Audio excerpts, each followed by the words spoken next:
কিংবা আওয়ামী লীগের ছাত্র সংগঠন অস্বীকার করতে পারবে না যে তারাও মব ভায়োলেন্স করেনি। তবে ডক্টর ইউনূসের আমলে যে মাত্রায় মব ভায়োলেন্স হচ্ছে সেটা ইতিহাসের সেরা, এবং সেদিক থেকে আমরা সবসময় বলে আসছি যে ইতিহাস যদি লেখা হয় মবের জনক হিসেবে ডক্টর ইউনূসের নাম লেখা থাকবে। কিন্তু আনিস ভাই, আমি একটু আনিস আলমগীর ভাইয়ের সাথে আমার একটু পরিচয়ের কথা বলি। আনিস ভাই আমার সরাসরি বিশ্ববিদ্যালয়ের বড় ভাই, অর্থাৎ সাংবাদিকতাতেও তিনি নানাভাবে আমার পথ প্রদর্শক, অনেক আগে থেকে তিনি সাংবাদিকতা করছেন। সেই দাবি থেকে আমি বলছি, আপনার এই কথার সাথে আমি একটু ডিফার করি আনিস ভাই, এই কারণে যে আমার মনে আছে যে 2023-এর জুলাই মাসে আমি তৎকালীন ছাত্রলীগের সভাপতিকে একটি শুধু প্রশ্ন করেছিলাম যে আপনি যে গাড়িটি চড়ছেন সেটি কোত্থেকে আপনি পেয়েছেন।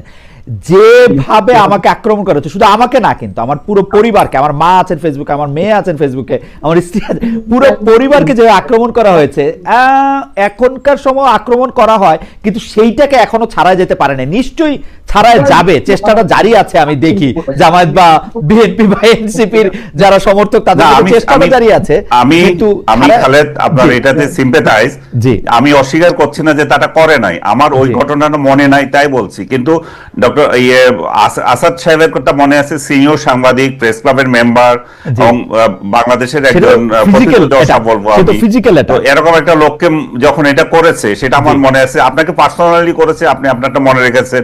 আমাকে পার্সোনালি যেটা করেছে বলছি না, ছাত্র ইউনিয়নের কতগুলো আমার জন্য করেছে।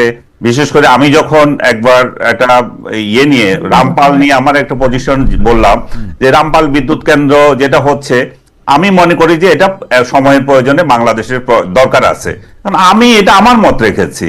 এবং আমি সেখানে বলেছিলাম যে এখন যারা রামপাল আন্দোলন করছে তাদের সিংহভাগ বামপন্থীরা করছে, কিন্তু হঠাৎ করে বিএনপি এখানে অংশ নিয়ে এটাকে অন্য মাত্রায় নিয়ে গিয়েছিল। এটা অনেকের পছন্দ হয়নি, তারা তখন আপত্তি করেছে। তো আমি এটা আপনার সাথে অস্বীকার করি না যে আমাদেরকে এইভাবে ট্যাগ দেওয়া হয়েছিল তখনও, কিন্তু আমি মনে করি না যে ডক্টর ইউনূসের আমলে যেভাবে হচ্ছে এবং যেভাবে বিচ্ছিন্নভাবে যাকে যেখানে যেভাবে পাচ্ছে ওইরকম মববাজি ছিল না তখন। আপনাকে মবগিরি করেছে বা ছাত্রলীগের কোনো এক নেতা আপত্তিকর কথা বলেছে, আপনার কিন্তু একটা ক্ষেত্র ছিল, আপনি বলতে পারতেন, আপনি তোফায়েল আহমেদকে ফোন করতে পারতেন, আপনি আওয়ামী লীগের সাধারণ সম্পাদক যিনি ছিলেন তাকে ফোন করতে পারতেন, বলতে পারতেন যে ভাই এটা হচ্ছে। তারাও সেটা ব্যবস্থা নেওয়ার মতো একটা সম্পর্ক ছিল আমাদের সাথে। এখন কাকে বলবো, কার বিরুদ্ধে কাকে বলবো, এটাও সেই ইন্টারেস্টিং পয়েন্ট আনিস ভাই। আমার মনে হয় যে এটা খুবই ইন্টারেস্টিং পয়েন্ট আপনি তুলে ধরছেন যে এখন আসলে বলার কে আসে। তবে আমি একটু ব্যারিস্টার ফুয়াদের কাছে, আমার অরিজিনাল প্রশ্ন আছে কিন্তু ব্যারিস্টার ফুয়াদের কাছে আমি একটু জানতে চাই যে ব্যারিস্টার ফুয়াদ, আমরা কিন্তু এরকম দেখি নাই এর আগে যে সাংবাদিকদের বা যারা কথা বলতেছে, যারা রাজনৈতিক প্রতিপক্ষ না, তাদেরকেও প্রতিপক্ষ বানাইতে। এইটার কারণটা কি আসলে? মানে সাংবাদিকরা তো আসলে হ্যাঁ আপনি বলতে পারেন 15 বছর ধরে শেখ হাসিনার সামনে সাংবাদিকরা খুবই নতজানু ভূমিকা রাখছে, কিন্তু নতজানু ভূমিকা রাখে নাই এরকম সাংবাদিকতা তো আছে। আমি বারবার বলতে চেষ্টা করি শেখ হাসিনার আমলেই সাংবাদিকতা হয়েছে, যখন সোনা চুরির কথা সামনে আসছে, যখন রূপপুরে বালিশের কথা সামনে আসছে, যখন এস আলমের দুর্নীতির কথা সামনে আসছে, শেখ হাসিনার আমলেই কিন্তু এগুলি হয়েছে। দিনের পর দিন সাংবাদিকরা কিন্তু চেষ্টা করে গেছে। কিন্তু এইটা কেন হইতেছে যে এখন এই সরকারের কোনো সমালোচনা করলে বা এই ধরনের, ধরেন আপনার কোনো সমালোচনা করলে আপনার সমর্থকরা ব্যারিস্টার ফুয়াদ আনিস আলমগীরকে বলতেছেন যে তুমি হচ্ছে ফ্যাসিস্টদের দোসর। এইটার কারণটা কি আসলে, আপনার কি মনে হয় ব্যারিস্টার ফুয়াদ? যে সোসাইটি লম্বা সময় যদি এককেন্দ্রিক শাসন ব্যবস্থা, ফ্যাসিবাদ, স্বৈরাচার, অগণতান্ত্রিক আমলের ভিতর দিকে যায়, তখন সমাজ কিন্তু আপনার যথেষ্ট তার মূল্যবোধ হারিয়ে ফেলে।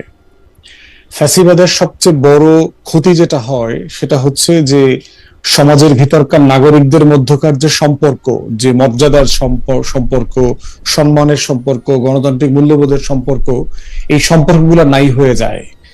তাই আজকে আপনি অনলাইনে কারণে অকারণে অথবা যে কোনো জায়গায় আপনি দেখবেন আমাকে নিয়ে প্রচুর মানে মানে ফেক নিউজ বানানো, কন্টিনিউয়াস গালাগালি, পাকিস্তানের দালাল ইসলামাবাদে করাচি পাঠায় দেয় প্রত্যেক দিন টিকিট ছাড়া, বিমান ছাড়া।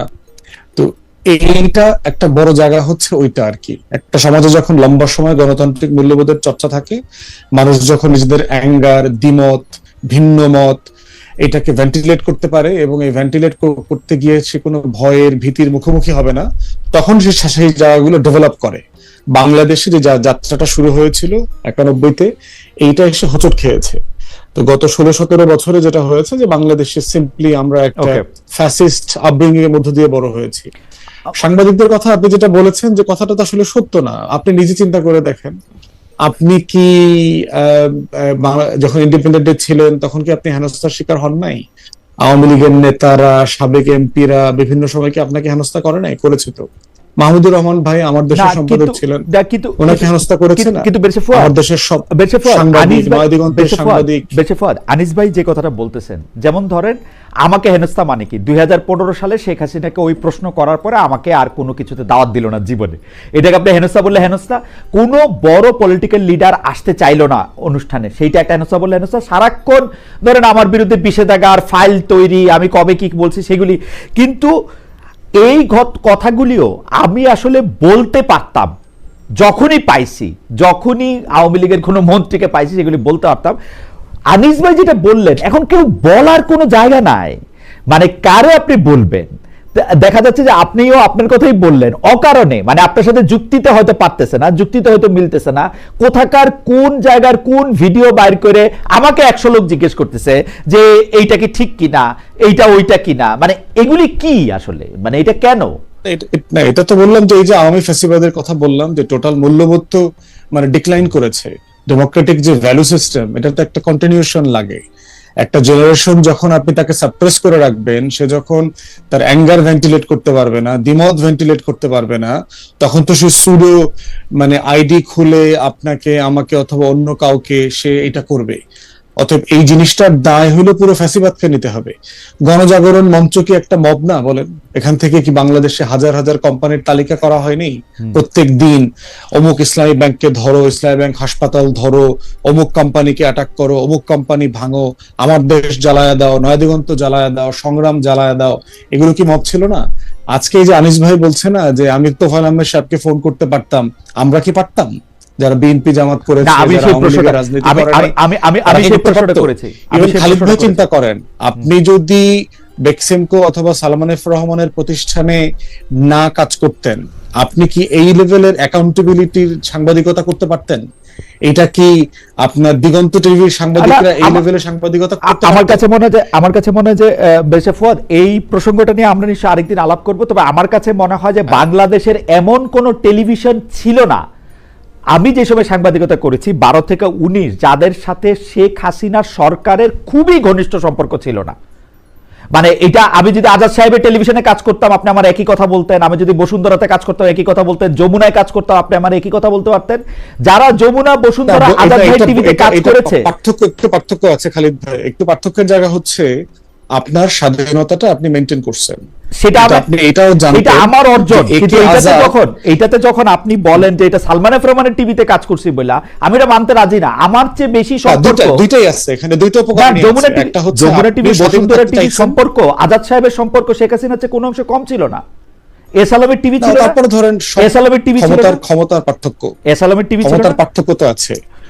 কিন্তু আপনার ধরেন এসালামের সাথে তো আপনি সালমান এফ রহমানের তুলনা করতে পারবেন না ক্ষমতার জায়গা থেকে। একটা পর্যায়ে এসালাম ওয়াজ মোর ক্লোজ টু শেখ হাসিনা, এটার প্রমাণ আমরা নানাভাবে আরো সামনে দেখতে হতে পারে, আরো সামনে দেখব। এটা দুটো উপকরণই আছে, আরো সামনে মানে যারা ধরেন স্বাধীন থাকতে চেয়েছে, জি, আবার ওই একটা রিজনেবল প্রোটেকশন ছিল ব্যাক অফ মাইন্ড, সেই জায়গাটার একটা কম্বিনেশন আপনার মধ্যে ছিল।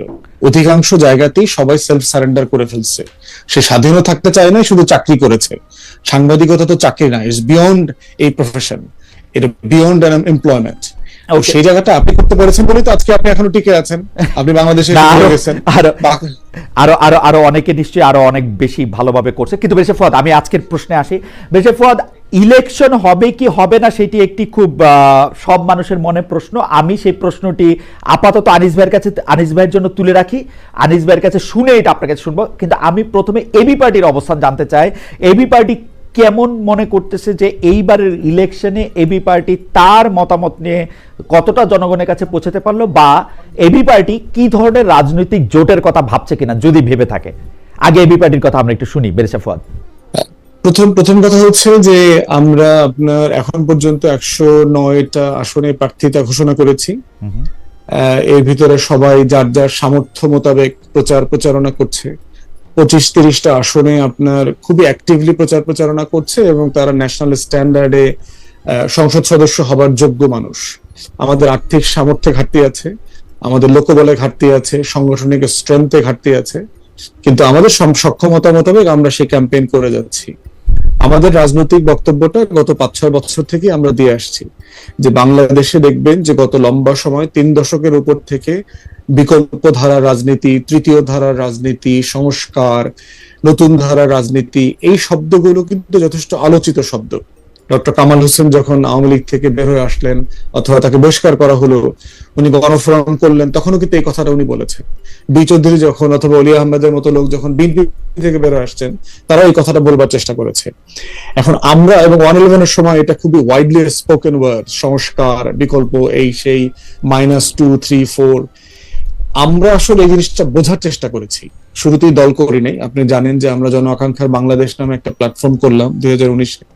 আমাদের পারপাস ছিল যে আসলে জন আকাঙ্ক্ষাটা বোঝা, যে আমরা যে একটা তৃতীয় ধারার একটা নতুন রাজনীতি করব, এই যে এই বড় দুইটা দলের বলয় থেকে বের হয়ে এসে করবো, আসলে কি নিয়ে করব। এবং ওই একটা বছর 19 এপ্রিল থেকে 20 মে পর্যন্ত আপনার একটা বছর আমরা প্রায় 1100 থেকে 1200 মিটিং করেছি সারা বাংলাদেশে এবং বিদেশে, যেখানে বাংলাদেশি প্রবাসীরা থাকেন, যেখানে এই এলাকাগুলোতে আমরা অনেকগুলো দেশ ভ্রমণ করেছি গ্রুপ করে করে, যেখানে নতুন রাজনীতি ডেভেলপ করেছে। আম আদমি পার্টি তুরস্কে, আপনার আক পার্টি মালয়েশিয়াতে, ইন্দোনেশিয়াতে, তিউনিসিয়াতে, মরক্কোতে, এই জায়গাগুলো আমরা বোঝার চেষ্টা করেছি। এবং আমরা কিছু অনুসিদ্ধান্তে আসছি তখন যে আসলে বাংলাদেশের তৃতীয় ধারার রাজনীতিতে আকাঙ্ক্ষাটা কি। প্রথম আকাঙ্ক্ষা যেটা আমরা আমাদের একটা আন্ডারস্ট্যান্ডিং এ এসছে, সেটা হচ্ছে যে দেশের মানুষ ধর্ম এবং মুক্তিযুদ্ধ দুটোকেই প্রচন্ড সম্মান করে, মর্যাদার চোখে দেখে এবং খুব গুরুত্বপূর্ণ মনে করে। কিন্তু এইটাকে কেন্দ্র করে প্রতিদিন লেবু কচলানো, ব্যবসা করা, এটাকে নিয়ে ছিনিমিনি খেলা, বাড়াবাড়ি করা, এটাকে তারা পছন্দ করে না, দুইটাকে তারা গুরুত্বপূর্ণ মনে করে। দ্বিতীয়ত হচ্ছে দেখলাম যে অতীতের ব্যাপারে তাদের একটা শ্রদ্ধার জায়গা আছে, রাজনৈতিক বিভিন্ন দলের নেতাদের ব্যাপারে তাদের সম্মান আছে, কিন্তু প্রতিনিয়ত অতীতকে টেনে নিয়ে আসা, রাজনৈতিক নেতাদেরকে মাজারে, তার কবরগুলোকে মাজারে পরিণত করা, মন্দিরে পরিণত করা, দরগায় পরিণত করা, এই দরগা বিক্রির যে রাজনীতি, এটা আসলে মানুষজন পছন্দ করে না, দেখতে চায় না এটা।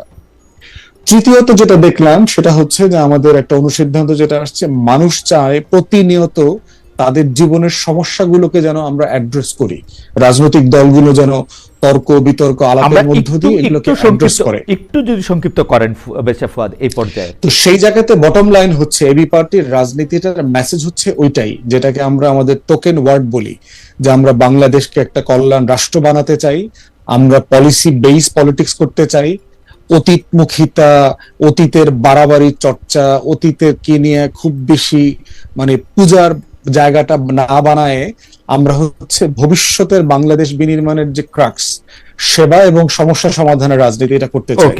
এবং সেখানে আমাদের গবেষণাতে আমরা 21টা ইস্যু আইডেন্টিফাই করেছি যেটা দেশের মানুষ চায় আমরা অ্যাড্রেস করি।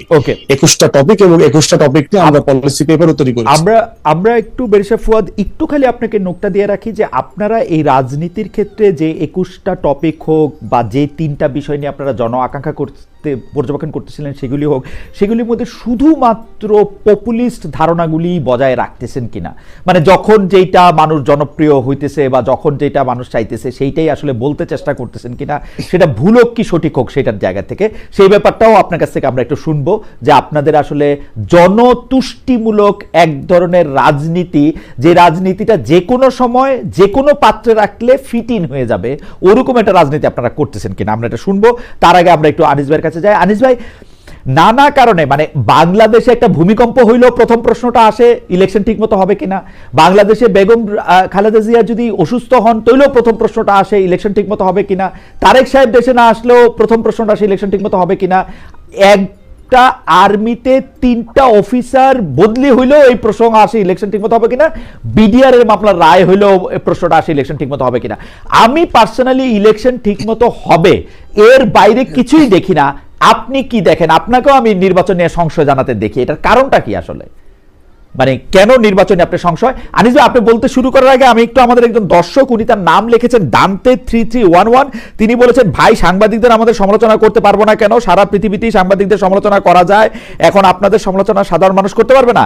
ইউনুসকে সমালোচনা করেন আপনারা, কিন্তু আপনাদের করা যাবে না। অবশ্যই সাংবাদিকদের সমালোচনা করা যাবে, আমরাও সারাদিন সাংবাদিকদের সমালোচনা করি, কিন্তু সাংবাদিকদের সমালোচনার পাশাপাশি গালিও দেওয়া যাবে কিনা বা কাউকেই গালাগালি করা যাবে কিনা সেটাও আপনি একটু ভাইবা দেখবেন। ভাই আপনার নাম যেহেতু দান্তে, যাই হোক, আমি একটু আনিস ভাই আপনার কাছে আসি যে আনিস ভাই, আপনার তো সংশয় এবং আপনার সহ সারা বাংলাদেশের মানুষের এত সংশয় কেন ইলেকশনটা নিয়ে? ইলেকশন নিয়ে আসলে হইতেছে কি? ধন্যবাদ খালেদ। তবে তার আগে আমি জাস্ট একটু ছোট করে ফুয়াদ যে বিষয়টা বললো যে গণজাগরণ মঞ্চ ছিল একটা মব, এই যে মব, বর্তমান মবের সাথে যে গণজাগরণকে মিশিয়ে ফেলা, আমি জাস্ট তথ্যগত বা চিন্তাগত একটা পার্থক্য যে আছে সেটা একটুখানি বলি। সেটা হচ্ছে যে গণজাগরণ কখনো মব ভায়োলেন্স ছিল না, বা শাপলা চত্বর যেটা ছিল সেটা মব ছিল না, এগুলো ছিল প্রেসার গ্রুপ। তারা তাদের নির্দিষ্ট একটা দাবি নিয়ে সরকারের বিরুদ্ধে দাবি পেশ করেছে। গণজাগরণ কি জন্য দাবি পেশ করেছিল?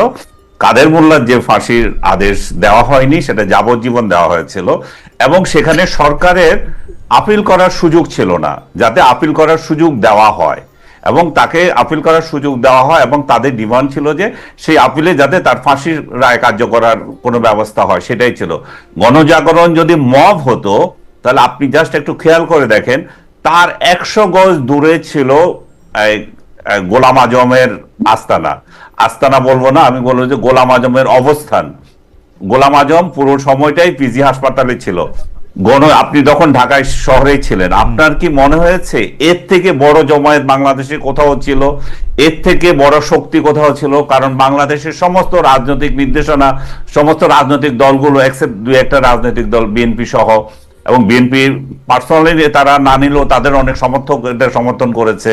তো সেই অবস্থায় তারা যদি উদ্যোগ নিত যে গোলাম আজমকে আমরা এখান থেকে এনে ফাঁসি দিয়ে দেব, সেটাকে অসম্ভব কিছু ছিল, কারণ এত বড় শক্তি ছিল।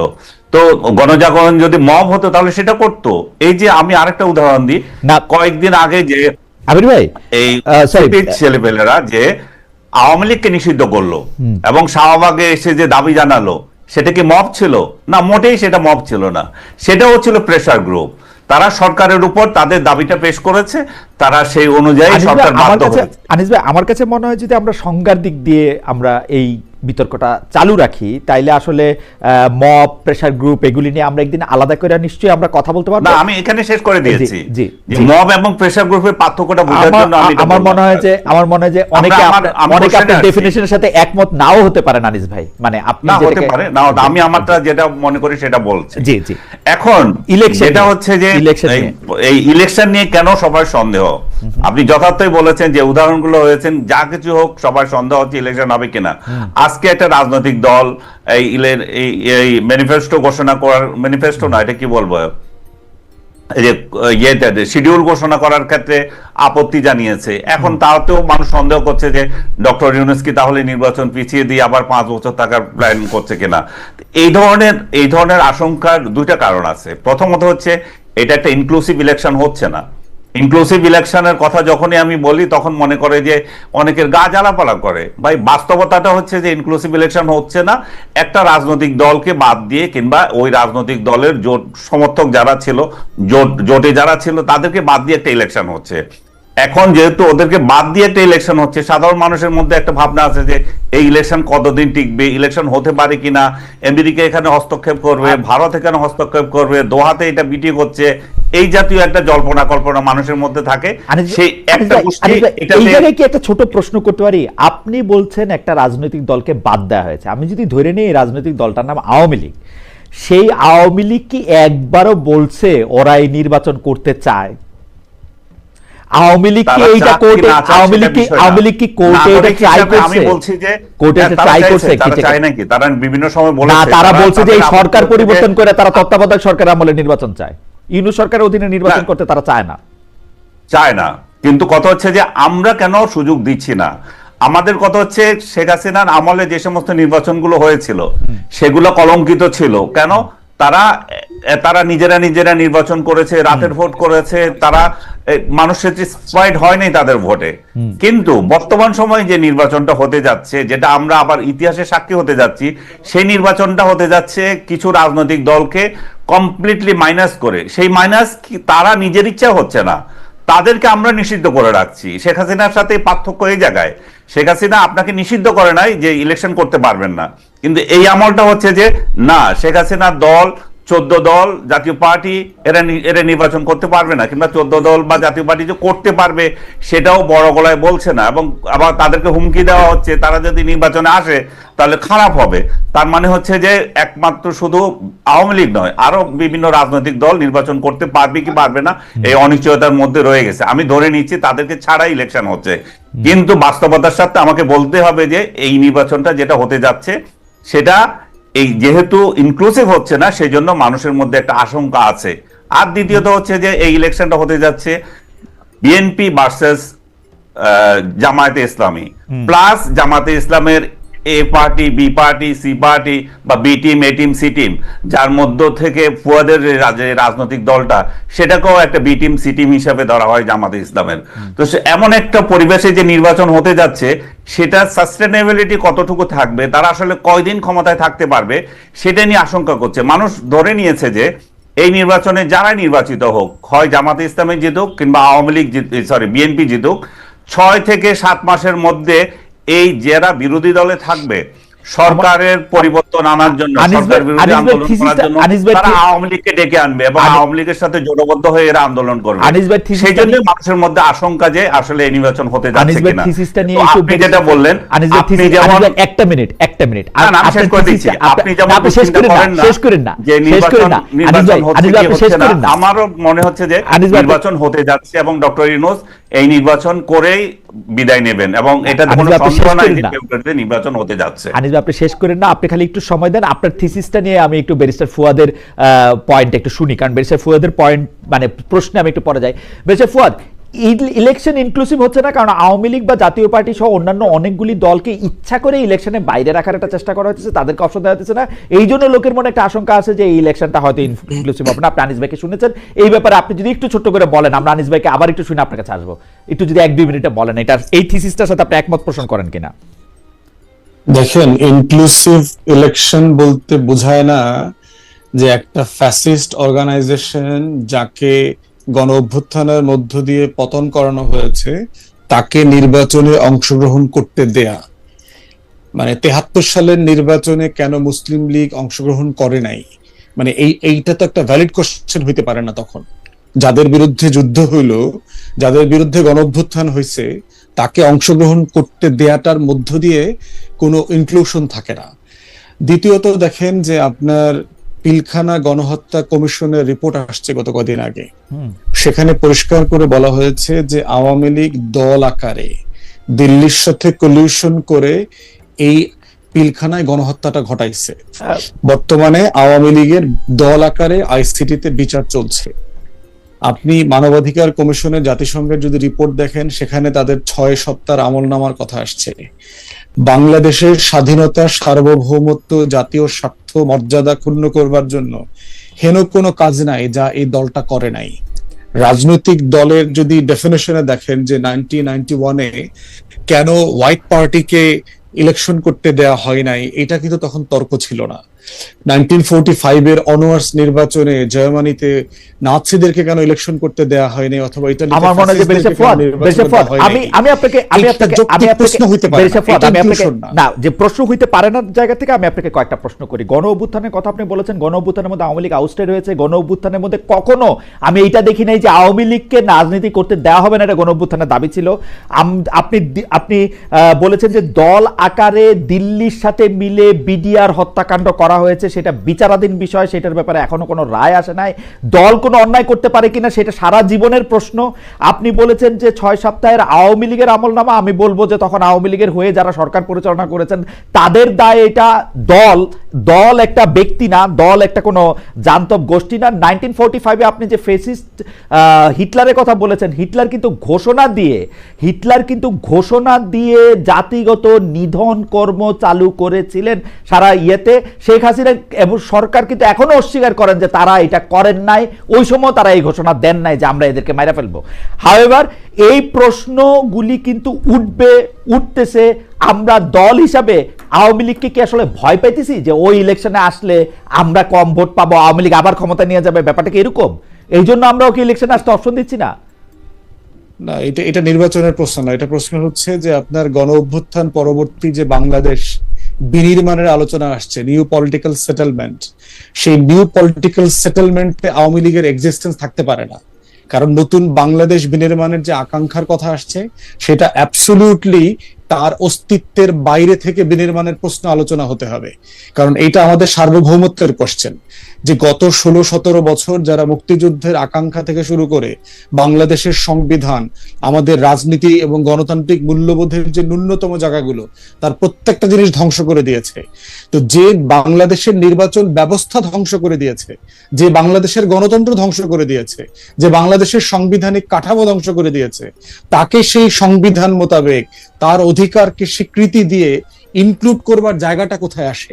সে তো পলিটিক্যাল পার্টির ডেফিনেশনে পড়ে না, তাকে তো একটা পলিটিক্যাল পার্টি আকারে ডেফিনেশনে আসতে হবে। না না, সেই ডেফিনিশনটা তারপরে দেখেন এই আলোচনাটা কখন আসতে পারে। সেই ডেফিনিশনটা তো বেরিয়েছে ফদ, আপনি ঠিক করে দিবেন না, সেটা কোর্ট বলে দেখ আওয়ামী লীগ একটা পলিটিক্যাল পার্টি ডেফিনিশনের মধ্যে পড়ে না, আওয়ামী লীগ একটা নিষিদ্ধ দল না। সেটা তো আমরা এই জন্য তো আমরা তার আগ পর্যন্ত আপনি এটা কি করে বলেন? ব্যক্তির দায় আপনি দলকে কি করে দেন? আসলে এটা আপনি পারেন কি? একজন জুরিস্ট হিসেবে আপনি এটা বলেন। পারি, কারণ হচ্ছে যে হ্যাঁ পারি, এটা পারি এই কারণে যে আপনি যদি এটা একটা বিচ্ছিন্ন কিছু লোক এটা করে থাকে, যেমন ধরেন আপনি আওয়ামী লীগকে চাঁদাবাজের দল আকারে স্বীকৃতি দেবে কিনা, এইটা আপনি দিতে পারবেন না, কারণ আওয়ামী লীগের লোকজন চাঁদাবাজি করছে। কিন্তু পুরো দল কাঠামো আওয়ামী লীগের ধরে ধরে চাঁদাবাজি করছে, এইটার সাফিসিয়েন্ট প্রমাণ দেওয়া যাবে না। কিন্তু আপনি গণহত্যার সাথে জড়িত, গত 16 বছরে গুম খুনের সাথে জড়িত, তার এই পুরো কাঠামো, তার দলের নেতৃবৃন্দ রাষ্ট্র কাঠামোকে ব্যবহার করে কিভাবে কাজগুলো করেছে, এইটা গুম কমিশনের রিপোর্টে উঠে আসছে, এটা পিলখানা গণহত্যার কমিশনের রিপোর্টে উঠে আসছে, এটা আইসিটির যে শুনানি হয়েছে শুনানিতে উঠে আসছে, যে পুরো কাঠামো কিভাবে জড়িত এটার সাথে।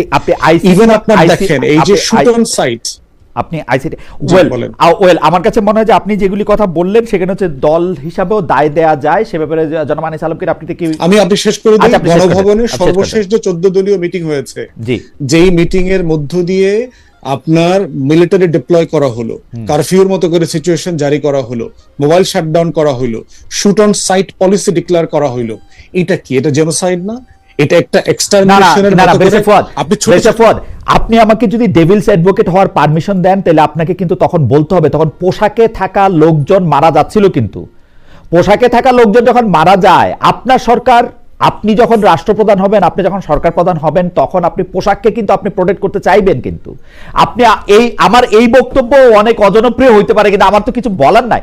আপনি যখন পোশাককে, আপনি দেখেন পোশাকধারী কতজন মারা গেছেন। আমি র্যাবের ডিজিকে ইন্টারভিউ করতে গিয়ে জানলাম 47 জনকে উনি কবরস্থ করেছেন, পোশাকধারী পুলিশ, যাদের গ্লাসও কেউ নিতেছিল না। ঠিক না? সেটা তো একটা অন্য সিচুয়েশন। আপনি সেই সিচুয়েশন, আর সেই সিচুয়েশনকে আপনি একজন জুরিস্ট হিসেবে আপনি একটা বলেন যে এইটাকে আপনি গণহত্যার আপনি সংজ্ঞা দিতে পারেন, ইটস আপ টু ইউ। কিন্তু ঘটনা হইতেছে যে এর জন্য আপনি দল ইলেকশন করতে পারবা না, এটার মধ্যে যাইতে পারবা না, এটা আপনি আসলে বলতে পারেন? হ্যাঁ পারি তো, কারণ দলটা তো এই পুরো কাঠামো তো এটার সাথে ইনভলভ হয়ে গেছে। 14 দল মিলে তো এই মিটিংটা করেছে। অতএব এটা তো শুধু হাসিনা একা করে নাই, রাষ্ট্র কাঠামোকে ব্যবহার করে। গণভবনের সর্বশেষ মিটিং তো 14 দল আকারে সিদ্ধান্ত নিয়েছে তারা মিলিটারি কারফিউ ডিক্লেয়ার করবে, তারা shoot on sight policy enforce করবে, এবং তারা সেটা তারা এনফোর্স করতে পারে নাই। তো আপনার মনে থাকবে শুট অন সাইট কোনো পলিসি ছিল না, তার সেনাপ্রধানই বলছে তারা কাউকে গুলি করবে না। 1400 মানুষ তাহলে কেমনে খুন হইলো? 1400 মানুষের খুনের ব্যাপারটাও কিন্তু মানে আমার খুবই আফসোস যে আমি এই পক্ষ থেকে কথা বলতেছি। 1400 মানুষ খুনের যে কথা বলছে সেটার মধ্যে কিন্তু এটা অগাস্ট 14 তারিখ পর্যন্ত আপনি দেখেন, ওইটাও আমাদের খেয়াল করতে হবে। কিন্তু সুতরাং এত সহজে আপনি 1400 বলে ফেলেন না, কারণ হচ্ছে যে অগাস্ট 14 তারিখ পর্যন্ত কিন্তু ঘটনা। হ্যাঁ, এটা আমি ব্যাখ্যা আছে তো ভাই, যে মানুষটা গুলিবিদ্ধ হয়েছে 5 তারিখ পর্যন্ত, কিন্তু হাসপাতালে কাতরায় মারা গেছে 14 তারিখ। না, এটা হাসপাতালের মৃত্যুর কেস না ভাই, আপনি আবার দেখেন, হাসপাতালের মৃত্যুর কেস না, পুরনো আহতর কেস না এটা। হাউএভার আমি একটু জনাব আনিস আলমগীরের কাছে আসি। জনাব আনিস আলমগীর, আপনার কাছ থেকে যাই হোক, আপনাকে বলার আগে আমি একটু বলে নিই, একজন কামাল হোসেন উনি বলছেন পার্সোনালি আপনাকে অনেক পছন্দ করি বা ভালোবাসি খালেদ ভাই, কিন্তু আমার মনে হয় আপনার কথা এবং আচরণে মনে হয় উপস্থাপনা আপনি পার্সিয়ালিটি করেন। ওকে, সরি ভাই, আমি একটু হানিস ভাই আপনার কাছে আসি।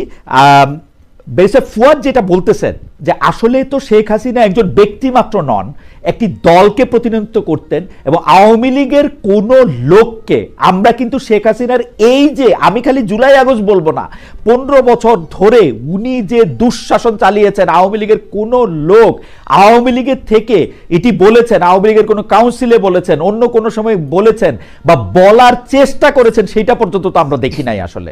তাহলে সেই ক্ষেত্রে সেই দলটা এটার জন্য কেন সাফার করবে না? সেটার জন্য শুধু ব্যক্তি কেন কেন আমরা আওয়ামী লীগকে আরো বেয়ার করতে হবে? আমরা কেন এই আওয়ামী লীগকে বহন করে বেড়াবো? এটা কারণটা কি আসলে? ওকে, এই ক্ষেত্রে আমি বলি যে ফুয়াদ যে যুক্তি দেখাচ্ছে, যে সেই যুক্তি তাহলে আমার রাষ্ট্রে সমভাবে প্রয়োগ হতে হবে। আমি যখন 71-এর গণহত্যাকারী রাজনৈতিক দলটিকে এই ইলেকশনে অংশ নিতে দিচ্ছি, আমি যখন প্রমাণিত সত্য আমার চোখের সামনে আছে, যেভাবে তারা মেরেছিল, তারা আলবদর আলশামস করে এই দেশের বুদ্ধিজীবীদের হত্যা করেছে, সাধারণ মানুষদের হত্যা করেছে, সামরিক বাহিনীর সহায়তা করে নিরীহ মানুষকে হত্যা করেছে, আমাদের মা বোনদেরকে পাকিস্তানিদের হাতে তুলে দিয়েছিল, সেই রাজনৈতিক দলটা কি আমি 71-এর গণহত্যাকারীর এই রাজনৈতিক দলটি তাকে সাজা না দিয়ে তাহলে ইলেকশনে দিতেছি, আবার 24-এর গণহত্যাকারী একটা রাজনৈতিক দলকে আমি নির্বাচনে দেব না, কোন যুক্তিতে বলি?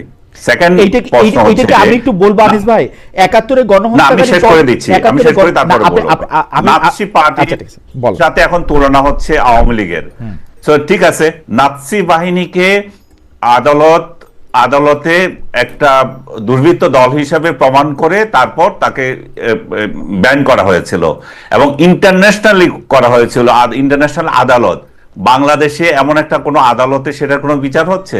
আমার ইচ্ছা হলো আওয়ামী লীগ ইলেকশন করতে পারবে না, আওয়ামী লীগকে নির্বাহী আদেশে বন্ধ করে দিলাম, আওয়ামী লীগকে, সেটা তো হচ্ছে না। আওয়ামী লীগকে যদি তার কার্যক্রমের জন্য দল হিসাবে বিচার করতে হয়, তাহলে সেরকম পরিস্থিতি তৈরি করতে হবে, সেটা আদালতে আনতে হবে।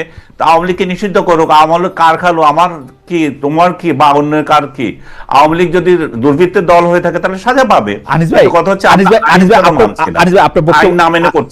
আপনার বক্তব্য বুঝতে পারছি। আপনাকে যদি আমি প্রশ্ন করি, আপনি যেটাকে 71-এর গণহত্যাকারী দল বলছেন, সেই দলটিকে প্রথম ক্ষমা তো করেছিলেন বঙ্গবন্ধু শেখ মুজিবুর রহমান ট্রাইপ্যাট্রিয়ট এগ্রিমেন্টের মাধ্যমে 1973-তে। আমরা দেখেছি যে এই দলটিকে রাজনৈতিক পুনর্বাসনের সকল প্রক্রিয়া 1978, 79, 91 হয়ে 96-তে তত্ত্বাবধায়ক সরকারের বিরুদ্ধে যে পক্ষে যে আন্দোলন, সেই আন্দোলনের সামিল হয়ে শেখ হাসিনা সেটার মধ্যে থেকে অংশগ্রহণ করে, এমনকি আমরা যদি আরেকটু পিছনে যাই, 1991 সালে শেখ হাসিনা যাকে রাষ্ট্রপতি পদে মনোনয়ন দিয়েছিলেন, তাকে আমরা দেখেছি দোয়া নিতে সেটা যাইতে। সেইটার তো এখন আর এই প্রশ্ন নাই যে কেন গণহত্যাকারী একটি দলকে রাজনীতি করতে দেওয়া হবে। আওয়ামী লীগ তো এই প্রশ্ন কখনো তুলে নাই। এখন যারা এই প্রশ্ন তুলতেছেন এবং এই প্রশ্নটা তুলতেছেন যে আমাকে গুলি করে মারা হয়েছে, আমাকে গুলি করে মারার অর্ডার দেওয়া হয়েছে, আমাকে 15 বছর ধরে ইলেকশন করতে দেওয়া হয় নাই, তাকে আমরা কেন, আমরা জনগণ, মানে আমরা তো পক্ষ বিপক্ষে না, আমরা জনগণ, সত্যি সত্যি আমি বুঝতে চাই, আমরা জনগণ কেন আওয়ামী লীগকে আর বহন করে বেড়াবো? আওয়ামী লীগকে আর বহন করে বেড়াবো? আওয়ামী লীগ কেন আর আমাদের মানে সিলেবাসের অন্তর্ভুক্ত থাকবে? কেন এটা আউট অফ সিলেবাস হবে না? হতে পারে আওয়ামী লীগ কেন আমাদের সিলেবাসে অন্তর্ভুক্ত থাকবে না, সেটা মানুষ ডিসিশন নেবে। আওয়ামী লীগের নেতা কর্মী আছে যারা, তারা ডিসিশন নেবে। আওয়ামী লীগের যারা ওয়েলউইশার আছে তারা কিভাবে আওয়ামী লীগকে ডিল করবে তাদের ব্যাপার। কিন্তু অ্যাজ এ ইন্ডিভিজুয়াল আমি যখন দুইটা রাজনৈতিক দলকে যখন আমার সামনে আনা হবে, আমি আমার দৃষ্টিতে বলবো, এখন শেখ হাসিনা তাকে মাফ করে দিল, শেখ হাসিনা ওই দলের সাথে আন্দোলন করলো, শেখ হাসিনার দলের কেউ যায় ওই প্রেসিডেন্ট প্রার্থীর পা ছুঁয়ে আসলো, এগুলোতে আমার কি এসে যায়? আমি তো আওয়ামী লীগের কেউ না, বা আওয়ামী লীগকে ধারণ করার জন্য এখানে বসে কথা বলি না। যদি অন্যায় করে থাকে সেই অন্যায়কে আমি সাপোর্ট করব কেন? আমি কি তাকে গ্যারান্টি, আমি কি তাকে ওই ম্যান্ডেট দিয়েছি তোমার যা ইচ্ছা তা করবে? আমি তাকে যেমন ম্যান্ডেট দিই নাই, তেমনি গণহত্যাকারী 71-এর গণহত্যাকারী দলগুলোকে আমি ম্যান্ডেট দিচ্ছি না। এটা আমার ব্যক্তিগত অভিমত। রাইট, আমি একদম পরিষ্কার, জনাব আনিস আলমগীর তার একটি ন্যায়সঙ্গত জায়গা থেকে উনার ম্যান্ডেটের জায়গা থেকে এটা উনি বলতেছেন, উনার বক্তব্য একদম পরিষ্কার এবং আমিও বুঝতে পেরেছি। আমি জনাব ব্যারিস্টার ফুয়াদ, আপনার কাছে আমি একটু আসতে চাই অরিজিনাল প্রশ্নটা নিয়ে, যে আপনারা আসলে একটু পপুলিস্ট রাজনীতি করতেছেন কিনা, যে রাজনীতিটার মধ্যে হচ্ছে যেদিকে বেশি সংখ্যক জনগণ থাকতেছে সেদিকে থাকা, এবং যখন যেখানে সুবিধা সেখানে থাকা, এবং আপনাদের রাজনীতিতে পপুলিস্ট ভাবটাই বেশি, এবং যে কয়জন রাজনীতিবিদ বা যে কয়টি রাজনৈতিক দল আসলে সময় মতো নির্বাচন না হলে গুরুত্বপূর্ণ জায়গায় থেকে যাবেন, এবি পার্টি তার মধ্যে অন্যতম। কারণ অনেকে বলতেছেন যে এবি পার্টির আসলে অনেক ভোট নাই, কিন্তু এবি পার্টি কিং মেকারের একটা রোল প্লে করতে পারে। আপনি যদি পুরো ব্যাপারটা ধরে একটু এবি পার্টির সাধারণ সম্পাদক হিসেবে একটু বলেন ব্যারিস্টার ফুয়াদ। প্রথম কথা হচ্ছে যে আওয়ামী লীগের আমলে এই গুম খুন, র্যাব, ডিজিএফআই, এনএসআই উপেক্ষা করে রাস্তায় চিৎকার চেঁচামেচি করাটা কি আসলে খুব পপুলিস্ট জায়গা ছিল? মানুষ তো আমাদেরকে পাগল বলতো আমরা যখন হাসিনার বিরুদ্ধে কথা বলেছি। আপনি যেহেতু সাংবাদিক, আপনি জানবেন আমি তো 5ই আগস্টের পরে চিৎকার চেঁচামেচি শুরু করি নাই। আমি তো গত 5 বছর থেকে আওয়ামী লীগের বিরুদ্ধে রাস্তায় কথা বলছি। আমি পিলখানা গণহত্যা নিয়ে কথা বলছি। আমি এই মায়ের ডাকের ক্যাম্পেইন করতেছি গত 4-5 বছর ধরে। গুম খুনের জন্য ক্যাম্পেইন করেছি, পাবলিকলি করেছি, সাহস নিয়ে এবং সকল ভীতি এবং হুমকি উপেক্ষা করে। অথবা এটা পপুলিস্ট জায়গা ছিল না। পপুলিস্ট জায়গা ছিল যে আমরা যদি আওয়ামী লীগের সাথে অ্যালাইন্ড হয়ে যাইতাম, তাহলে তাল মিলায় কথা বলতাম, মানে আওয়ামী লীগ তো খুবই অজনপ্রিয় ছিল। আওয়ামী লীগের বিরোধিতা করা এক ধরনের পজিটিভ পপুলিজমই ছিল।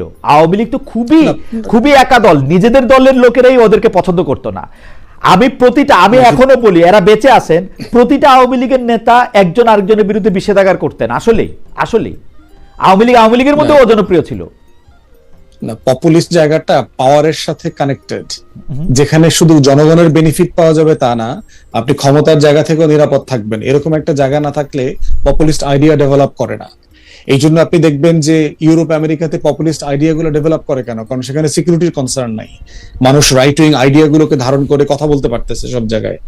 দ্বিতীয় কথা হচ্ছে যে না, ব্যাপারটা কারণ হইলো যে আপনি দেখেন, আমি যে একটা পলিসি বেস পলিটিক্স করতে চাই, আমার সে স্পেয়ারটা কোথায় ছিল? আমার নিবন্ধন আমি পাচ্ছি না, আমি সারা দেশে প্রোগ্রাম করতে পারতেছি না। এক সকালে 11 বার প্রোগ্রামের ভেন্যু চেঞ্জ করছি, পুলিশ এসে সব জায়গাতে ভন্ডুল করে দিয়ে গেছে। তারপরে 144 জারি করতেছে, লক্ষ্মীপুরে নোয়াখালীতে আমাদের প্রোগ্রামে 144 জারি করছে। ঢাকার বাইরে যাইতে পারে না। ঢাকায় পার্টি অফিসে প্রতিদিন আপনার অস্ত্র সহ বিভিন্ন গোয়েন্দা সংস্থার লোকরা 8-10 জন এসে বসে থাকে, মিটিং এ ছবি তুলে নিয়ে যায়। আমি তো দলটাই করতে পারি নাই। আমার বয়স 5 বছর হইলেও আমি টেকনিক্যালি আসলে গত 1 বছর থেকে শুধুমাত্র কাজ করতে পারতেছি।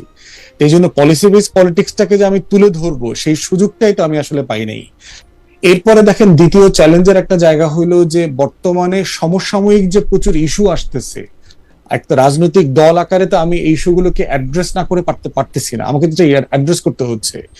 এবং বাংলাদেশের পলিটিক্যাল কালচারের লিমিটেশন আছে, যে এখানে ইস্যু বেস পলিটিক্সটা নিয়ে দেখেন, আপনি টকশো করতেছেন, আপনি রেগুলার মডারেট করেন, আপনি কি বাংলাদেশের হেলথ কেয়ার সিস্টেম নিয়ে কোনো বিতর্ক আয়োজন করেছেন? আপনি বাংলাদেশের শিক্ষা ব্যবস্থা নিয়ে কি কোনো বিতর্ক আয়োজন করেছেন? আপনি বাংলাদেশের গণপরিবহন নিয়ে কি কোনোদিন কথা বলেছেন? প্রতিদিন টকশোতে গিয়ে আমরা এই ফাও প্যাচাল পারি, প্রত্যেকটা টিভিতে। আমিও বিরক্ত যে জনগণের জীবনের সাথে সম্পর্ক নাই। আমি যে এলাকার, বরিশাল 3 বাবুগঞ্জ মুলাদি, আমার এলাকায় 5টা নদী আছে, হাজার হাজার মানুষ, লক্ষ লক্ষ মানুষ আপনার নদী ভাঙনের শিকার। এই সারা বাংলাদেশের নদী ভাঙা মানুষের ভাগ্য নিয়ে কি আমরা কোনোদিন তর্ক করেছি, আলাপ করেছি? আমার যে 1-1.5 কোটি 2 কোটি শিক্ষিত বেকার যুবক আছে, তাদেরকে নিয়ে আমাদের ফিউচার কি হবে?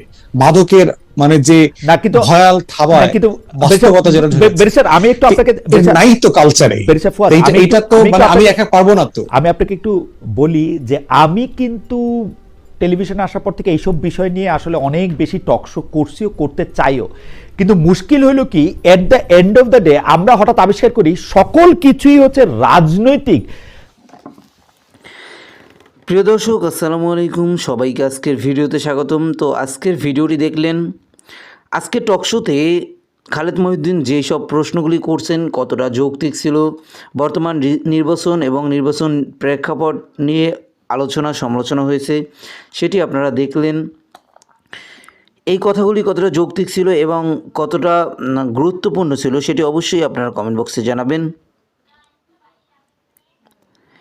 প্রিয় দর্শক, আপনি হয়তোবা বাংলাদেশের রাজনীতি নিয়ে অনেক কিছু ভাবেন, বাংলাদেশের মানুষের ভালোর জন্য কাজ করতে চান, বাংলাদেশের উন্নয়নের জন্য কাজ করতে চান, সেই কারণে হয়তোবা আপনি এই ভিডিওটি পুরো শেষ পর্যন্ত দেখলেন।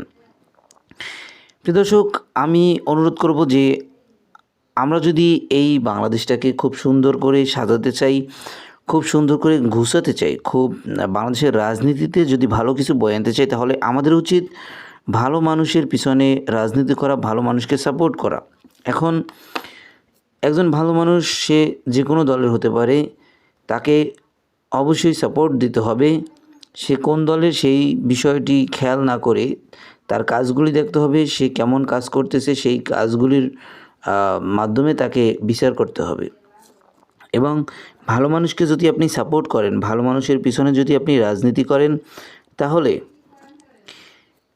আপনার এই ভালো মানুষকে সাপোর্ট করার জন্য খারাপ যেই সব মানুষ আছে তারা কিন্তু আস্তে আস্তে দূরে সরে যাবে, তারা কিন্তু রাজনৈতিক পরিবেশ থেকে ছিটকে পড়বে।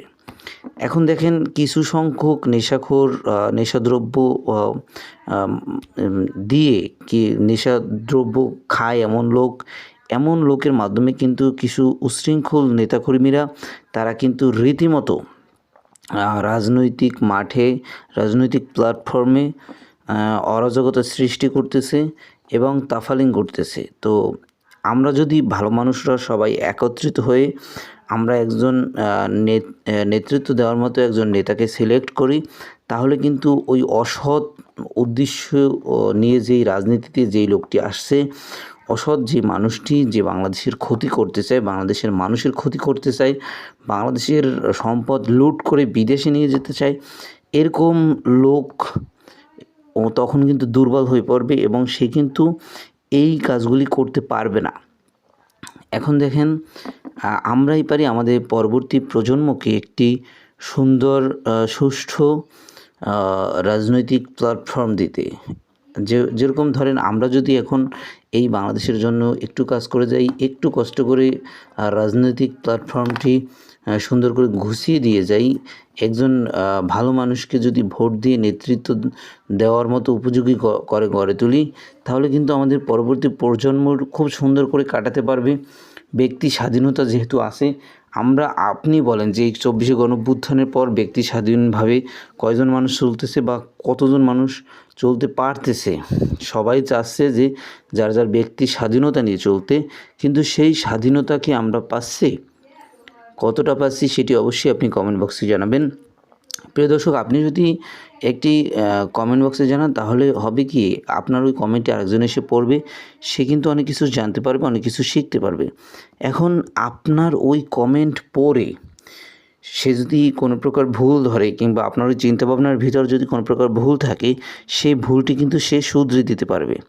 তো যাই হোক, আজকের মতো এখানে শেষ করলাম। আর দেখা হবে নতুন কোনো ভিডিওতে। সে পর্যন্ত ভালো থাকবেন, সুস্থ থাকবেন। যারা এখনও চ্যানেলটি সাবস্ক্রাইব করেননি, সাবস্ক্রাইব করে দিবেন।